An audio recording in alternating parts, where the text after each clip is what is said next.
કેમ છો વિદ્યાર્થી મિત્રો? તમે બધા જ મજામાં હશો. હું પાર્થ પંડ્યા સ્વાગત કરું છું તમારું આપણી ચેનલ ધ કોમર્સ જંકશનમાં.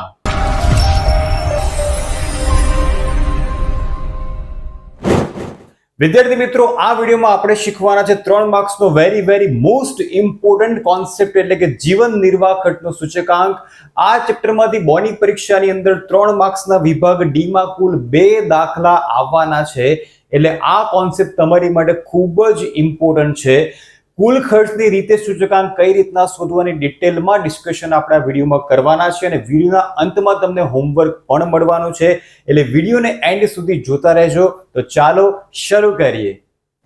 વિદ્યાર્થી મિત્રો, દાખલાની ગણતરી કરતા પહેલા સૂત્રની સમજ હોવી ખૂબ જ જરૂરી છે કે ક્વેશ્ચનની અંદર કેવી માહિતી આપેલી હોય ત્યારે કેવા સૂત્રનો ઉપયોગ કરવો એ આપણે સૌથી પહેલા જોઈ લઈએ અને પછી શાંતિથી દાખલો ગણશું, જેથી કોઈ પણ ડાઉટ, કોઈ પણ પ્રોબ્લેમ તમને આ કોન્સેપ્ટમાં રહે નહીં અને પૂરેપૂરા 3 માંથી 3 માર્ક સેક્શન ડી ની અંદર આ કોન્સેપ્ટમાં તમારા બોર્ડની પરીક્ષાની અંદર આવી જાય. તો વિદ્યાર્થી મિત્રો, જ્યારે પણ તમને ક્વેશ્ચનમાં એવું કીધું હોય કે જીવન નિર્વાહ ખર્ચનો સૂચકાંક શોધો પણ કઈ રીતે, કુલ ખર્ચની રીતે, ત્યારે આ બંનેમાંથી કોઈ એક સૂત્રનો તમારે ઉપયોગ કરવાનો છે. આ પહેલું સૂત્ર જે છે લાસ્પેયરનું છે અને આ બીજું સૂત્ર છે એ પાશેનું છે. આ રીતની અંદર તમારે બંને સૂચકાંક શોધવાના નથી. કોઈ પણ એક સૂત્રની મદદથી સૂચકાંક તમારે મેળવવાનો છે અને એને આપણે કહીશું કુલ ખર્ચની રીત. હવે ક્યારે લાસ્પેયરનું લેવું અને ક્યારે પાશેનું લેવું એ આપણે સમજી લઈએ. બહુ સિમ્પલ છે, સેજ પણ ગભરાવાની જરૂર નથી, ગોખવાની જરૂર નથી. જો ક્વેશ્ચનમાં તમને આધાર વર્ષનો જથ્થો આપેલો હોય ત્યારે તમારે લાસ્પેયરનું સૂત્ર ધ્યાનમાં લેવાનું છે. ગણતરી કરતી વખતે આપણે લાસ્પેયરના સૂત્રનો ઉપયોગ કરીશું. બહુ સિમ્પલ છે, ફરી એકવાર સાંભળી લો. જો કુલ ખર્ચની રીત આપેલી હોય ક્વેશ્ચનની અંદર અને ક્વેશ્ચનમાં તમને કયો જથ્થો આપેલો હોય, આધાર વર્ષનો જથ્થો, જેને આપણે Q0 કહીએ છીએ, તો લાસ્પેયરના સૂચકાંકના સૂત્રનો ઉપયોગ કરીને આપણે સૂચકાંક મેળવવાનો છે. પણ જો ક્વેશ્ચનની અંદર તમને ચાલુ વર્ષનો જથ્થો આપેલો હોય તો તમારે પાસેના સૂત્રનો ઉપયોગ કરીને આ સૂચકાંક શોધવાનો છે. એનો મતલબ એવો થયો, કાં તો તમને આધાર વર્ષનો જથ્થો આપ્યો હશે, કાં તો ચાલુ વર્ષનો આપ્યો હશે. બંને જથ્થા ક્યારેય આ રીતની અંદર આપેલા હશે નહીં. એટલે કન્ફ્યુઝ થવાની કોઈ જરૂર નથી.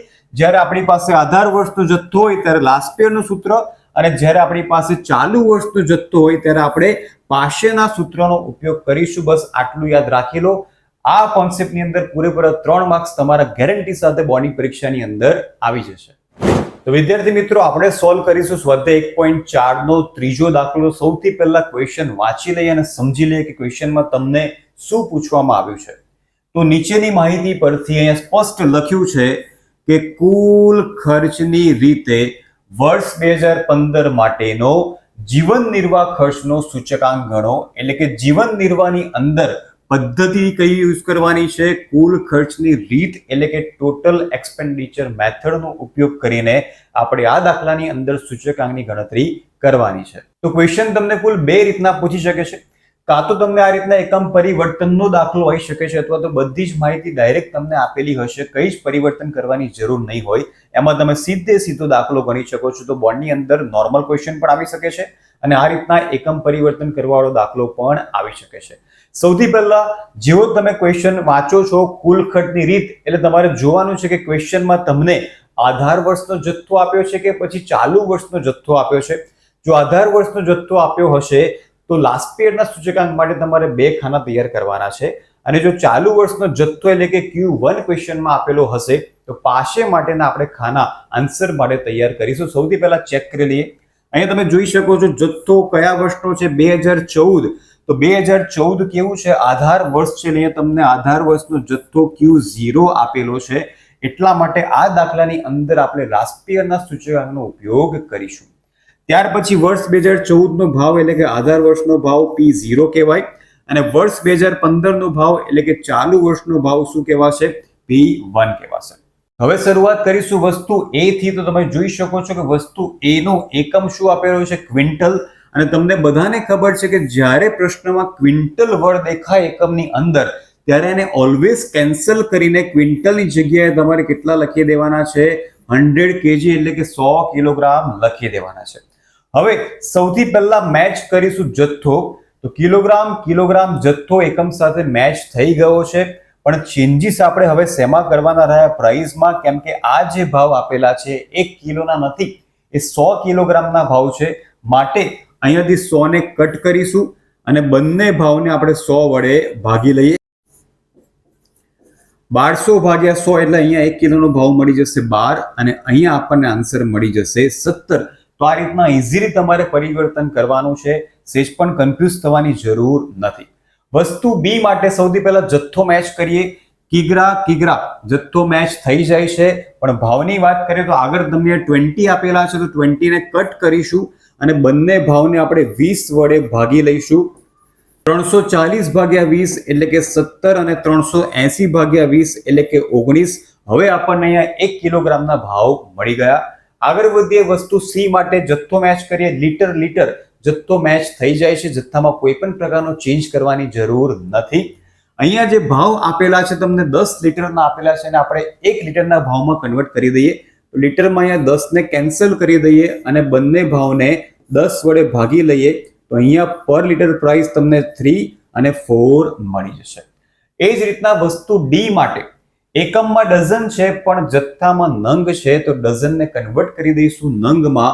1 ડઝન બરાબર કેટલા નંગ થશે? તો 12 નંગ થાય.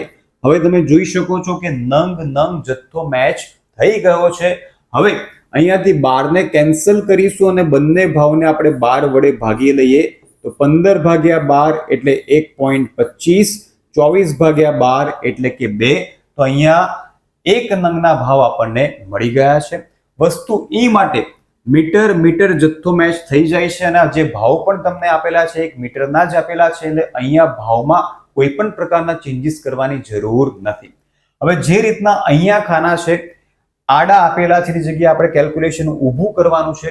પહેલું ખાનું વસ્તુ, ત્યાર પછી એકમ, એકમમાં જે નવા એકમ મળ્યા છે એ આપણે નોંધીશું. ત્યાર પછી Q0, P0 અને P1.